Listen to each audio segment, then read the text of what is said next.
nice comfortable position. It should be, number one, comfortable for her, and then also putting a pillow underneath legs just to take some stress off the low back.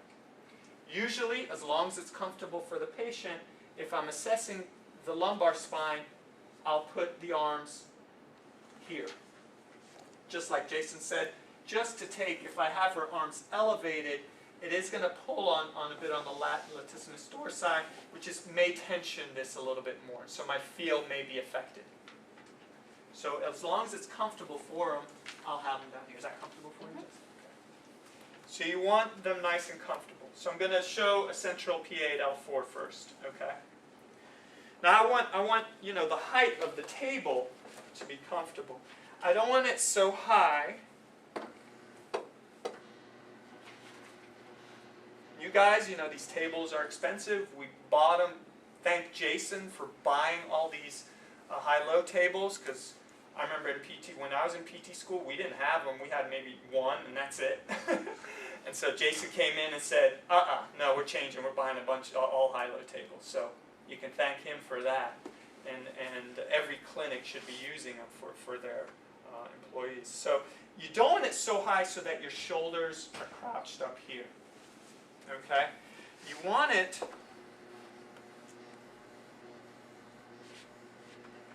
so that you can come over the patient. Okay? My shoulders are nice and relaxed.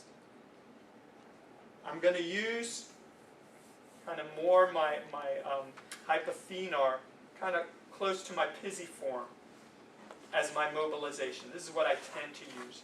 You can use your thumb on the spinous process, but that tends to be really sensitive to patients.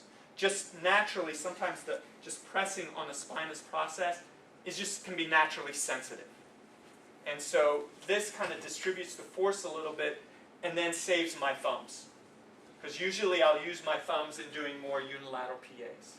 But that's kind of one of the big complaints with people who use the Maitland system is wearing out your thumbs. And you can tell a Maitland therapist because they have huge thenar muscles. So you can see I'm very right dominant, so I got bigger, thicker thenar muscles. All right? So central PA. So I want to be nice on top of them. What you want to do is we call this kind of your dummy hand, kind of the hand that I'm going to push on to mobilize. But I'm going to use mostly this hand to do the pushing. So this hand stays nice and restful and relaxed. Okay?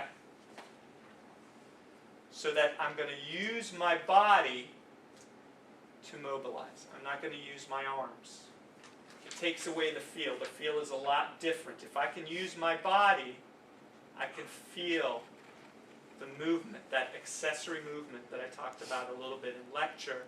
That's what you're feeling for. You're feeling, how does that motion feel like? Does it feel stiff? Does it feel too much movement? Is there spasm involved when I do it? So you really want to try to keep this hand as relaxed as possible. Having your other hand on top, and then I'm using kind of my hypothenar close to my pisiform as my mobilizing.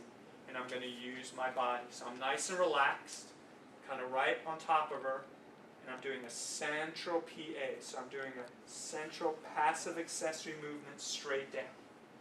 And I'm feeling for that movement. So you're on her spinous process. I'm on her spinous process.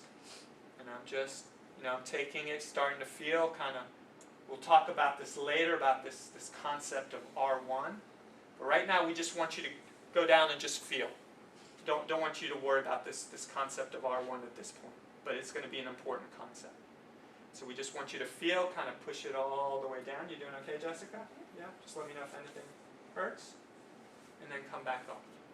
And then you can go to the next segment. Kind of feel each spinous process. Does it feel different? Any difference? And you're just going back and forth. And just doing a few oscillations. And going further up. And going up and down. Okay? Where are you feeling your spinous process? Right there on the middle? Right about here. Close to my pisiform. Not quite on it, but close to it. Right in that area. And having... So my right hand, having my left hand right into this area. I'm putting pressure here. And having my fingers on top and just going, usually I'll do it this way. I mean, there are multiple ways, whatever feels comfortable to you, but this way feels comfortable for me. And having my elbows a little bent. My shoulders should be nice and relaxed. I should be right over them. That way I can use my body and really just feel with my right hand. Just take your time. Just don't worry about, whether you're on L4. I could care less at this point, okay? Just kind of pick a level. Just kind of get your body in the right position, get the patient in the right position. You should feel like I can do this all day. This doesn't hurt my back. I got back issues. Doesn't hurt. Feels good. I can do this all day. And just feeling that accessory motion. Just going through each level. You can take it deep or take it superficial. Taking it all the way to its end range and then coming off.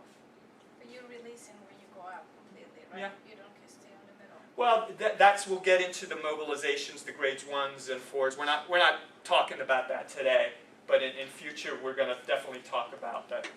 How far, where you're going at end range, middle of the range, where you feel the beginning of the range. So that will be better. Right now we just kind of want you to get your hands a little dirty, get a little bit of feel, okay?